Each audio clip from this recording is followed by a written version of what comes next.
Senior leaders are being pressured from the board, from their employees, from their suppliers. Everybody is looking for AI.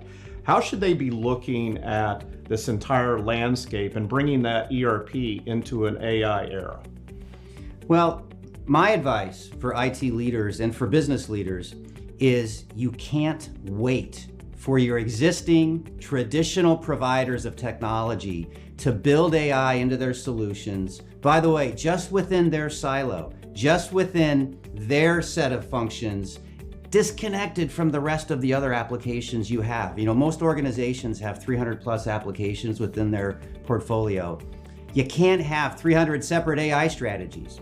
Can you go and talk a little bit more about where and how you should be thinking about how to prioritize where to go and modernize and transform first? Yeah, sure, Andrew.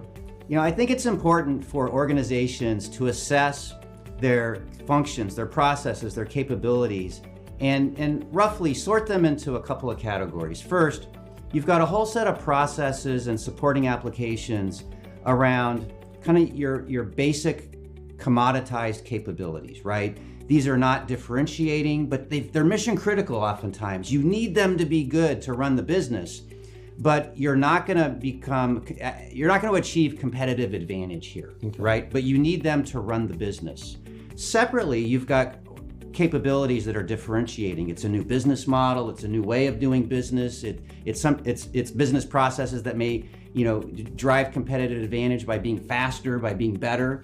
That's where you need to focus your investments, your resources. And that's what's exciting, frankly, with AI today, is that's where, with some of the new platforms for AI and related automation and other capabilities, you can drive value much more quickly there, while at the same time, optimize, extend the life of your systems that support the common commoditized capabilities, right? And spend less there and spend more of it in the differentiating areas.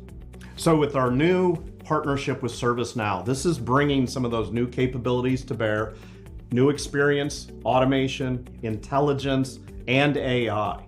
And with some of these capabilities being able to transform areas like finance and accounting, how do organizations still now look at their existing ERP with all of those years of records and information as still a competitive advantage?